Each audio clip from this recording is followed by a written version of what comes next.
하나님의 은혜가 여러분과 함께하기를 축복합니다. 우리가 로마서를 통해서 복음을 듣지 않습니까? 특별히 예수님께서 오셔서 십자가에서 피 흘려 죽으심으로 우리의 모든 죄를 다 사해 주셨어요.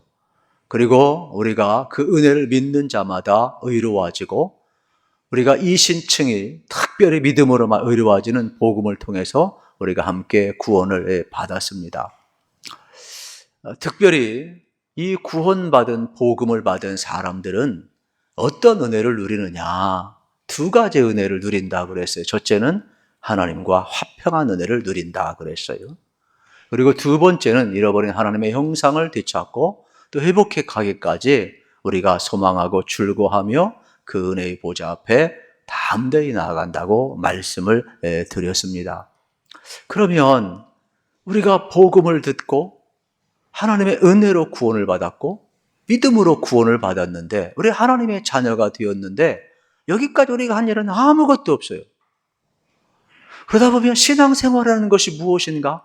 전부 다 하나님이 하셨어요. 전부 다 예수님이 하셨어요. 전부 다 은혜로 우리가 구원을 받았어요. 그러다 보니까 우리가 이 복음에 대해서 오해를 하는 실수를 범할 수도 있음을 발견하게 되는 것입니다. 그러면 로마서 6장부터 8장까지는 구원받은 성도는 어떠한 삶을 살아야 되느냐? 한마디로 성화의 삶을 살라고 이야기를 하고 있어요. 그리고 또 9장, 10장, 11장은 앞으로 이스라엘이 어떻게 될 것인가에 대해서 귀한 말씀을 우리에게 알려주고 있는 내용이 되겠죠. 또 12장부터 16장까지는 우리의 삶의 생활상에 대해서 구체적으로 행동 강력을 요구하는 그러한 내용이 되겠습니다. 그러면 우리가 하나님의 은혜로 구원받았는데 다 된 거냐? 믿음으로 말미암아 의로워졌는데 다 된 거냐? 우리가 구원받기까지 우리가 한 일은 아무것도 없으니까 앞으로 살아가는 것도 그냥 가만히 있으면 되느냐? 그게 아니라는 거예요. 6장부터 8장까지는 은혜로 구원받았으니까 은혜 안에 살라라는 거예요. 죄에서 떠났으니까 죄에서 벗어난 삶을 살라는 거예요. 그걸 한마디로 성화의 삶을 이야기하고 있음을 발견하게 되는 내용이 되겠지요. 우리는 점점 하나님을 닮아가고 점점 거룩해져야 된다라고 말씀하고 있음을 발견하게 되는 것입니다. 오늘 우리의 삶의 자리 여러분 어떻습니까? 정말로 은혜가 지배합니까? 죄가 지배합니까? 우리는 분명히 하나님의 은혜를 받았고 죄에서 벗어났고 죄 용서를 받았고 하나님의 자녀가 되었어요. 그런데 우리의 삶을 뒤돌아보면 쓰러지고 넘어지고 또 회개하고 또 일어나고 다람쥐 쳇바퀴 돌듯이 계속 반복되는 삶을 우리가 살아가고 있음을 보게 되는 겁니다. 이러한 우리를 향하여 오늘 본문은 뭐라고 이야기하느냐? 너희는 죄에 대해 죽은 자요, 너희는 의에 대해 산 자요, 너희는 그리스도와 함께 죽고 그리스도와 함께 산 자로 여길지어다 말씀하시면서 이제부터는 너희는 어떤 삶을 사느냐? 죄와 싸우라는 거예요. 성화의 삶을 살라는 거예요. 의로운 삶을 살라는 거예요. 믿음의 삶을 살라는 거예요. 더 이상 죄가 왕 노릇하지 못하고 우리의 왕은 예수 그리스도. 할렐루야. 우리의 삶은 이제 은혜 아래서 살라고 이야기하는 내용이 되겠습니다. 그러면서 그 삶의 근거를 로마서 6장 1절부터 11절까지는 분명하게 이야기했어요. 주님과 함께 죽고 주님과 함께 살았으니까 주님과 연합된 삶을 살라, 이러한 내용이 되겠죠. 창조의 목적이 뭐냐? 구원의 목적이 뭐냐? 성령님을 보내주신 목적이 뭐냐? 성경에 있는 모든 내용을 요약하면 창조주 하나님이 피조물 된 우리와 연합하기 위해서 그런 것입니다. 그러므로 오늘 우리가 주님과 연합된 삶을 산다는 것은 더 이상 죄 가운데 살 수 있느냐? 그럴 수 없다라고 분명히 이야기하고 있음을 발견하게 되는 것입니다. 그래서 로마서는 계속해서 우리에게 무엇을 이야기하고 있느냐? 죄에 대해 죽었다는 거예요. 주님과 함께. 그리고 주님과 함께 다시금 살아났다. 주님 부활과 함께 우리 다시금 살아났다. 그렇게 여길지어다. 이 내용이 여러분 복음 중에 복음임을 우리가 알아야 되겠습니다. 그래서 우리가 세례를 받은 것은 이러한 내용에 대한 외적인 표현이라고 분명히 말씀을 하고 있어요. 예수님과 함께 죽고 예수님과 함께 다시금 산 것, 모든 만물과 모든 영체와 하나님 앞에와 모든 교우들 앞에 공개적으로 드러내는 것이 뭐냐? 주님과 연합을 드러내는 것이 세례라고 말씀을 드렸습니다. 저는 이 귀한 시간도 여러분들의 죄에 대해 죽고 하나님에 대해 산자로 여기시기를 우리 주님의 이름으로 축복합니다.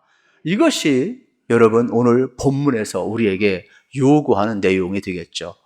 그러면 12절부터 14절은 이제 은혜 받았으니까 은혜 안에 살라는 거예요. 구원 받았으니까 이제 죄에서 떠난 삶을 살라는 거예요. 이걸 가리켜서 이제 성화의 삶을 이야기하는 내용의 말씀이 되겠습니다. 다시금 6장 1절로 돌아가 보면 은혜 받은 자는 죄 가운데 살 수 없고 은혜 아래 살아야 된다라고 이야기하는 내용의 말씀이 되겠습니다. 저도 그렇고 여러분도 그렇고 죄가 없다라는 게 아니에요. 우리의 죄의 본성은 우리 속에 있어요.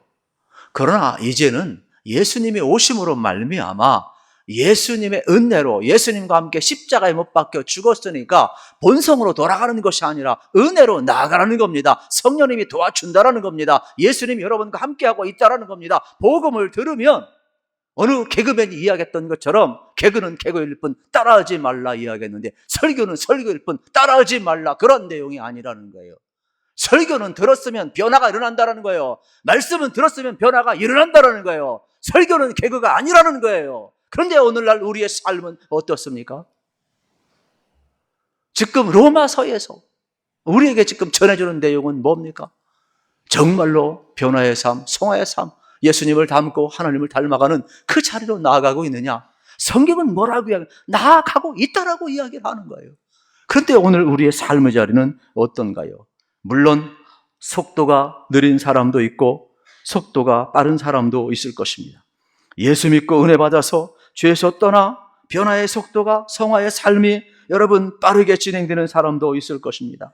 그런 사람들을 보면 날마다 죄와 싸워요. 저도 그렇고 여러분도 그렇고 영혼이 있기 때문에 갈등을 느끼는 겁니다. 갈등이 없다면 우린 죽은 자예요. 그렇기 때문에 복음을 들은 사람, 은혜를 받은 사람은 항상 육신의 법과 성령의 여러분 소욕이 서로 싸우기 때문에 갈등을 느낄 수밖에 없어요. 그때마다 성경은 뭐라고 이야기하는? 예수님이 이겼대요. 여러분도 이길 줄로 믿으시고 믿음으로 선포하시기를 축복합니다. 그래서 날마다 우리는 뭐냐? 나는 연약하지만은 내가 예수님과 함께 죽었습니다. 나는 예수님과 함께 살았습니다. 그러므로 나의 주인은 마귀가 아니라 나의 주인은 예수 그리스도입니다. 날마다 선포하며 나의 신분의 변화를 선포하는 거예요. 왜요? 신분의 변화를 인식하고 선포해야만이 삶의 변화가 일어나기 때문에 그런 거예요. 그래서 우리는 예수의 사람임을 선포할 때마다 삶의 변화는 성령님이 도와줄 줄로 믿습니다. 저는 여러분들이 정말로 피 흘리기까지 죄와 싸워 이기시기를 우리 주님의 이름으로 축복합니다. 신앙은요, 우리가 분명히 예수님과 함께 죽었어요. 예수님과 함께 살았어요. 그러나 여러분 이거 알으셔야 돼요. 여러분 우리 속에 여러분 죄가 죽은 게 아니라니까요. 죄는 살아있어요. 본능은 살아있어요. 내가 죽어야 되는데 내가 죽지 아니하니까 예수님과 연합되지 아니하니까 언제든지 어떻게 됩니까? 낮에는 은혜 받을 때에는 우리가 승리를 하지만은 밤에는 중국문이 밀고 들어와서 다시금 그 고지를 점령하는 것처럼 여러분 우리를 어떻게 합니까? 죄가 지배할 때가 많다라는 겁니다. 그러므로 여러분 잊지 마십시오. 여러분이 예수 믿고 구원받았어도 여러분 안에 죄의 본성이 사라진 것이 아니에요. 언제든지 마귀는 여러분의 죄의 본성을 청동질해서 자기가 왕노릇하려고 하는데 여러분이 믿으셔야 됩니다. 내 안에 더 이상 사단은 죄는 왕노릇하지 못할 줄로 믿으시기를 축복합니다. 그렇기 때문에 우리 속에 죄가 없어진 것이 아님을 여러분이 잘 기억하셔서 다시 한번 우리 자신을 어떻게 해야 되느냐? 의의 병결이 되고 죄와 싸워야 됨을 발견하게 됩니다. 이것이 신앙이고 성화의 삶이라고 이야기를 합니다. 그래서 로마서 8장 28절에 보면 구원의 4단계를 이렇게 표현합니다. 우리가 알거니와 하나님을 사랑하는 자, 곧 그의 뜻대로 부르심을 입은 자들에게는 모든 것이 합력하여 선을 이룬다라는 거예요. 더 놀라운 사실은 뭐냐? 로마서 8장 29절 30절에 보면 이러한 내용이 나와요. 하나님이 미리 아신 자들을 또한 그 아들의 형상을 본받게 하기 위하여 미리 정하셨으니 이는 그로 많은 형제 중에서 맏아들이 되게 하려 하심이니라. 하나님이 미리 아신 자들 예수 그리스도 안에 부르시고 30절에 보면 또 이러한 내용이 나와요. 또 미리 정하신 그들을 또한 부르시고, 보세요. 미리 정하신 그들을 또한 부르시고, 우리가 먼저 예수 그리스도 안에서 부름을 받고 구원받았지만 아직 구원받지 못한 사람 또 하나님이 부르신다라는 거예요. 그러므로 여러분을 통하여서 여러분 구원의 역사가 계속 일어난다는 것을 믿으시기를 축복합니다. 그래서 구원의 단계는, 첫째는 하나님은 예수님 안에서 미리 예시하신 자를 부르는 겁니다. 그리고 부르신 자들을 믿게 하시는 겁니다. 그리고 세 번째는 의롭게 하시는 겁니다. 그리고 네 번째는 반드시 우리를 영화롭게 하십니다. 그런데 우리가 이 땅에 있는 동안에 어떠한 과정을 거쳐야 되느냐? 참 이렇게 표현해서는 어떤지 모르겠지만은 성화의 과정을 거치면서 이 길을 걸어간다라고 우리가 볼 수가 있게 되겠습니다. 그러므로 예수 믿는 삶은 가만히 있는 삶이 아니라 여러분 성화의 삶을 살아야 된다. 특별히 백마고지 전투처럼 어떤 백병전처럼 죄와 피 흘려 싸우기까지 싸워야 된다. 성도는 이러한 삶을 살아야 된다라고 이야기하고 있음을 발견하게 됩니다. 그래서 12절 말씀을 여러분들이 잘 기억했으면 좋겠습니다. 함께 읽겠습니다. 그러므로 너희는 죄가 너희 죽을 몸을 지배하지 못하게 하며 몸의 사욕에 순종하지 말고. 아멘. 그러므로가 참 중요한 접속사예요. 1절부터 11절 뭐라고 그랬어요? 우리가 은혜 아래서 예수님과 함께 죄에 대해 죽고 예수님과 함께 부활하고 살았다 그랬어요. 그러므로 이제는 죄에 대해 죽은 자로 여기고 하나님께 대한 산 자로 여길지어다. 그러므로 이제는 더 이상 우리 몸을 어떻게 한다고요? 어떻게 한다고요? 죄의 사욕에 내어주지 말라는 겁니다. 이게 12절이 되겠죠. 더 이상 죄가 왕노릇하지 못하게 하라 말씀하고 있음을 발견하게 됩니다. 왜요? 죄는 자꾸 우리를 유혹해서 우리를 지배하려고 그래요. 자꾸 우리에게 와서 왕노릇하려고 그래요. 근데 우리는 예수님과 함께 죽었잖아요. 이미 우리는 예수 그리스도의 부름을 받은 자들이잖아요. 이미 믿음으로 의로화된 자들이잖아요. 그렇다면 우리의 왕은 예수 그리스도예요. 더 이상 사단이 우리를 지배할 수 없음을 선포하셔야 되는 것이죠. 12절을 다시 보세요. 그러므로 너희는 죄가 너희 죽을 몸을 지배하지 못하게 하여 몸의 사욕에 순종하지 말라. 저는 여러분들이 말씀을 잘 기억하면서 더 이상 죄가 왕노릇하지 않기를 우리 주님의 이름으로 축복합니다. 전에는 죄의 유혹이 왔으면 사람 사는 게 다 그렇지 넘어갔어요. 저항하지 않았어요. 싸우지 않았어요. 쾌락을 즐겼어요. 그냥 남들 한 대로 다 했어요. 그러나 은혜가 들어온 이후에는 갈등을 느껴야 돼요. 내가 예전처럼 살아서는 안 되겠다. 죄와 싸워야 되는 거예요. 저항하라는 거예요. 여기서 사욕은 욕심, 욕망을 의미합니다. 죄는 우리 속에 욕심, 욕망을 여러분 심어주어서 우리를 지배하려고 해요. 이 사단은 영물이기 때문에 우리 약점을 너무너무 잘 알아요. 그래서 어떤 사람은 분노가 약하면 무슨 일이 있으면 그냥 분노하는 사람이 있어요. 사단 앞에 놀아나는 것이죠. 어떠한 사람은 돈에 약해요. 그래서 계산이 너무 흐리멍텅해요. 돈의 지배를 받게 되는 거예요. 어떤 사람은 명예에 너무 약해요. 어떤 사람은 이성에 너무 약해요. 어떤 사람은 지난날에 상처 치유받지 못해가지고 열등감에 빠져서 계속해서 사단의 지배 아래 사는 사람이 얼마나 많은지 몰라요. 그때마다 뭐라고 이야기를 합니까? 사단이 우리 속에 던지는 이 사욕, 이 탐심, 이 정욕, 이 욕심에 미끼를 물지 말라는 거예요. 순종하지 말라는 거예요. 저항하라는 거예요. 우리의 생각 속에 이런 것이 들어올 때마다 어떻게 해야 되느냐? 여러분들이 여러분 생각과 여러분의 마음 속에 예수 그리스도의 보혈의 영을 마시기를 축복합니다. 복음이 들어가야 돼요. 그래야만이 여러분 우리의 삶은 변화되게 되어 있어요. 참 놀랍습니다. 내 속에 미움이 일어날 때 사랑의 영을 마셔야 돼요. 여러분 안에 하나님이 계시면 하나님의 사랑이 있고 용서가 흐르기 때문에 내 속에서 자꾸 사단이 충동질하는 이 미움과 이러한 시기와 우리 속에 있는 이러한 모든 것들을 여러분 어떻게 합니까? 이기게 할 힘은 예수 그리스도의 보혈의 능력밖에 없음을 우리가 알아야 되겠습니다. 저는 여러분들이 계속해서 보혈령을 맞으셔서 여러분 변화된 삶을 살아가시기를 우리 주님의 이름으로 축복합니다. 두 번째로는 13절이 되겠지요. 13절을 같이 읽겠습니다. 시작. 또한 너희 지체를 불의의 무기로 죄에게 내주지 말고 오직 너희 자신을 죽은 자 가운데서 다시 살아난 자 같이 하나님께 드리며 너희 지체를 의의 무기로 하나님께 드리라. 아멘. 여러분,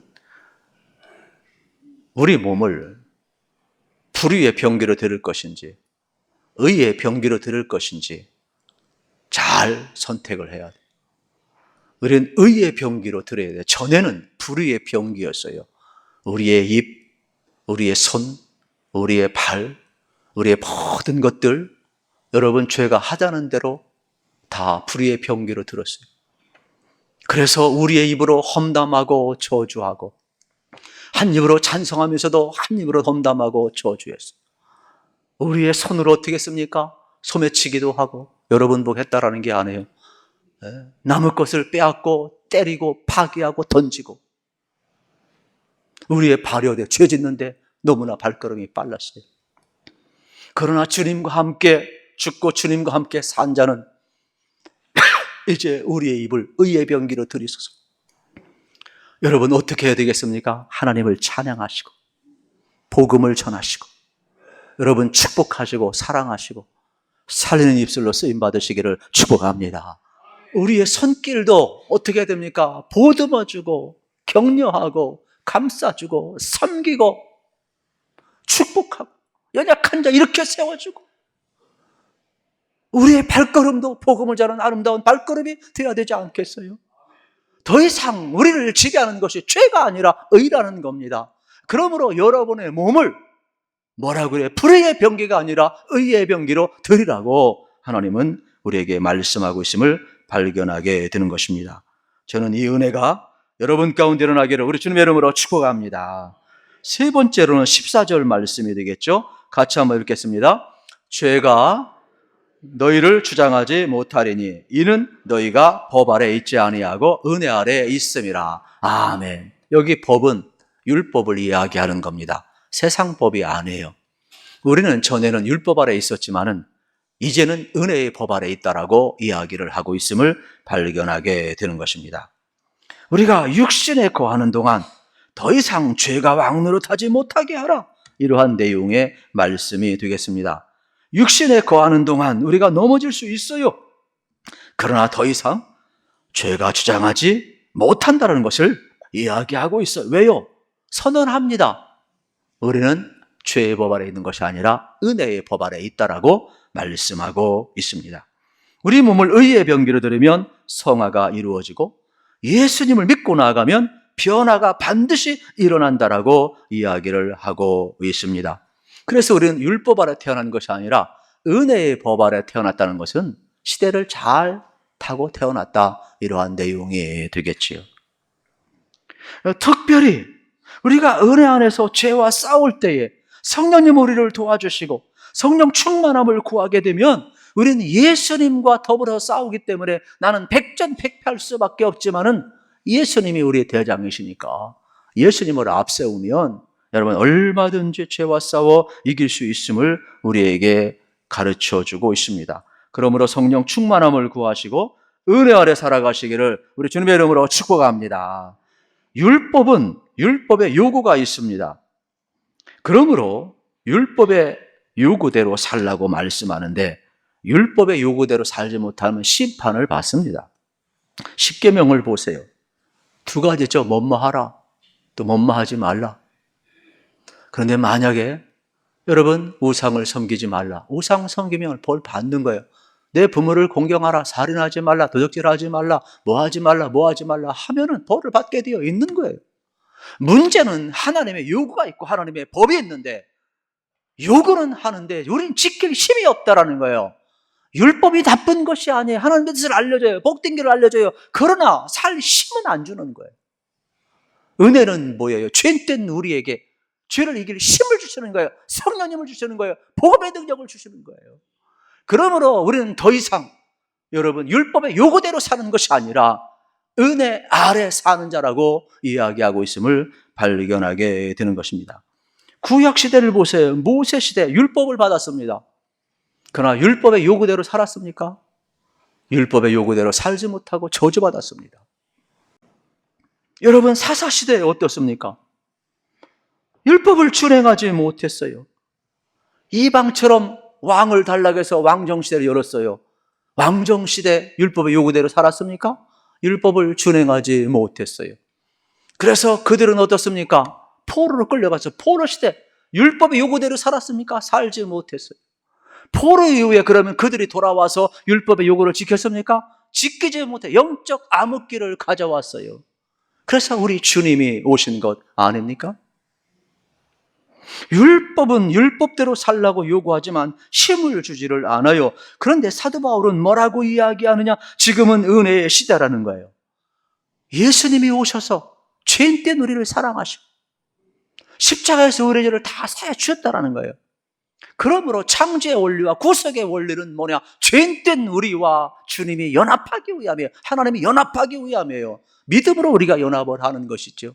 그래서 이제 은혜 아래 사는 사람은 예수님과 함께 죽고 예수님과 함께 산 것을 믿는 자, 이걸 여러분이 선포하고 믿고 고백하게 되면은 어떻게 되느냐? 우리는 어떤 삶을 살 수 있어요? 은혜가 지배하는 삶을 살 수 있다는 것이죠.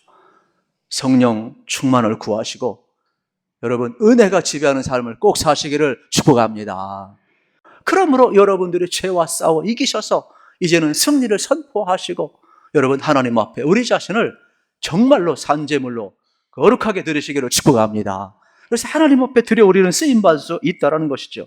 로마서 8장에 보면은 이런 내용이 나와요. 성령을 보내주어서 성령의 일을 생각나게 하시는데 로마서 8장 6절에 보면 육신의 생각은 사망이요 영의 생각은 생명과 평안이니라.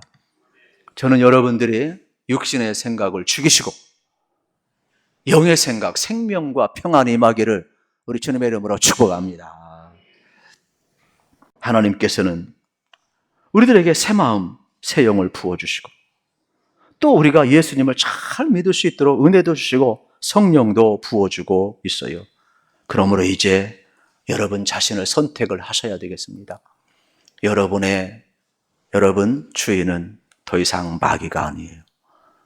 예수 그리스도가 여러분의 주 되심을 믿고 선포하시기를 축복합니다.